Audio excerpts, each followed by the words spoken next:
I love people of action. I weary of people who get in your face and tell you what all they're doing and actually doing nothing at all. In my life, results count. I'm impressed by results. Don't tell me what you went through. Tell me you got it done. Not hearers of the word only, but doers of the word. God blesses what you do. And see, when you walk with somebody who is a person of action, and you walk with a do-it man, that spirit will leak out on you. Oh, look at somebody and say, do it. Do it. Do it. Don't dream about it. Don't wish for it. Don't hope for it. Don't long for it. Don't cry about it. Get up and do it. Do it with all of your might and with all of your strength and with all of your passion. Somebody holler, do it. I know you've been through hell. I know you had to go through high water. Didn't think you could swim through it. But I also know there's a reason that you went through everything you went through. After this, you're going to come into your promised land. You're going to see why you had to go through this to get what God is about to do in your life. He didn't take you through that wilderness for nothing. Something good is going to come out of this. You can't let your past destroy your future. You got to get rid of the stuff behind you so you can lay hold to the stuff that's before you. Look at somebody and say, get it off you. I don't know who I'm preaching to, but whoever it is, you're getting ready to go to the next level. You're getting ready to go into a brand new dimension of thinking and living and breathing. And a whole lot of things had to change in your life. But the Lord said, after this, get ready, get ready. Some of you have been standing waiting on God to help you. You better go ahead. Slap somebody and say, do it. You've been praying about it, but it's time to do it. You've been waiting on a sign, but it's time to do it. You've been waiting on God to respond, but he already gave you the answer. Do it.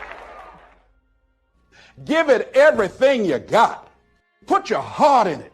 Most people, when they're working on dreams, they don't give it everything they have. All you can do is all you can do. And all you can do is enough. Most people don't do all they can do. Most people go through life holding back.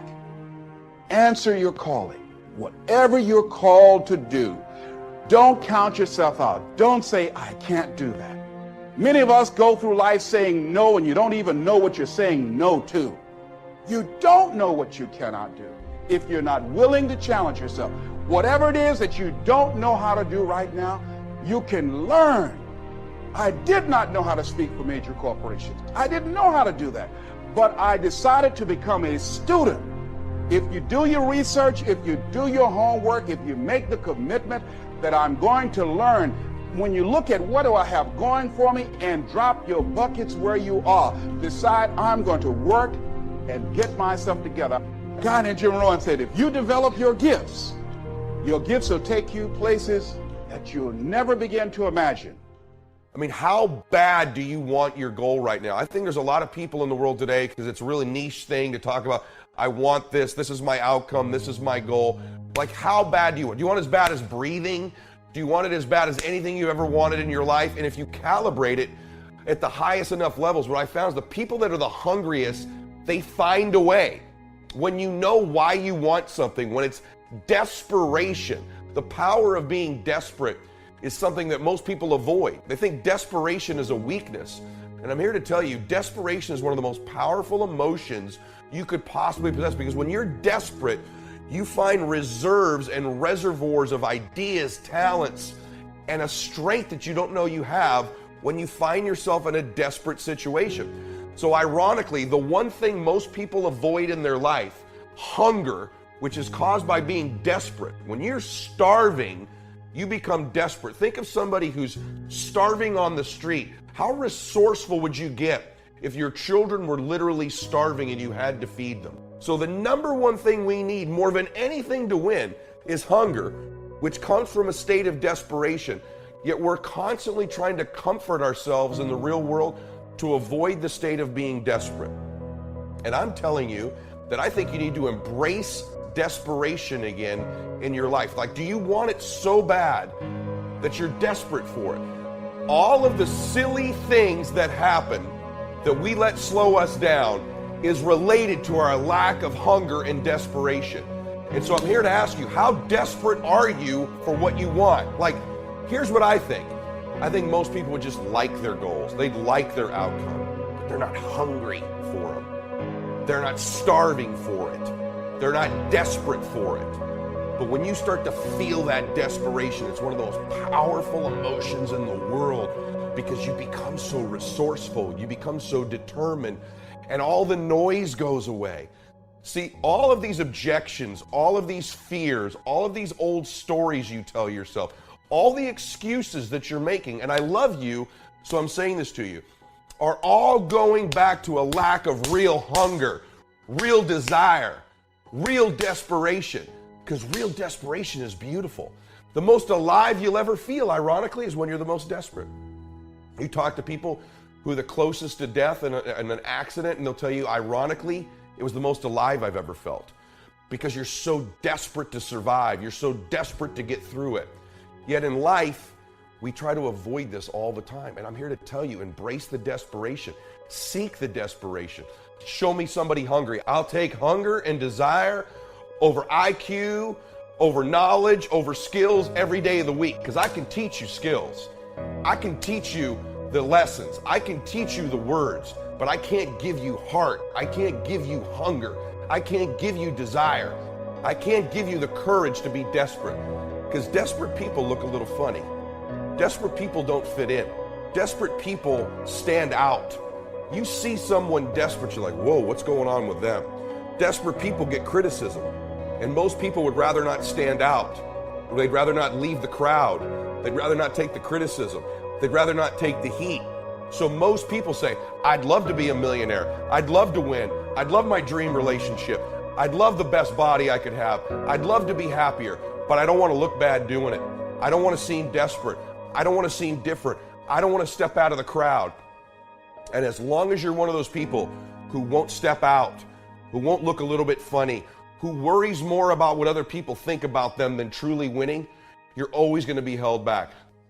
What's your level of real hunger? What's your level of real desperation? How bad do you really want it? Or would you just like it? Do you need it like you need to breathe? Do you need it like you need to eat? Do you need it like you need to exist? Or do you just kind of want it? Because you show me two people. You show me one person who's desperate and hungry. You show me another one who'd like it or wants it. You show me one person who's willing to look bad and get uncomfortable and color outside the lines and do whatever they got to do to get to their dream. And you show me another one who won't, I'll take this person every day of the week. Maybe they don't come from the perfect background. Maybe they don't have all the perfect words. Maybe they don't have all the right relationships, but they got the goodies, man.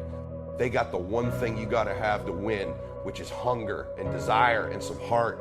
And I know you've heard these things before, but now I want you to be self-aware.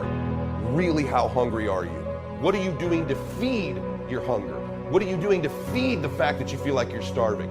Because the more you want something, the lack of it makes you more and more hungry. For example, if I were really hungry and I needed some food, it's one thing to want it. It's another thing, when that food's right in front of me and I'm not allowed to eat it, I become hungrier. So the closer you bring what you want to you increases its hunger level. The more repetitious it is, the more you think about it, the more you bring it into your thoughts over and over and over again, the hungrier you get. That's why repetitive thought about what you want is so critical.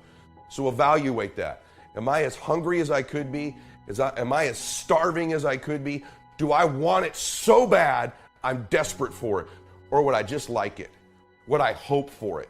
The greatest athletes, the Kobes, the Bradys, the Jordans of sports, have a way of feeding their hunger all the time and increasing it.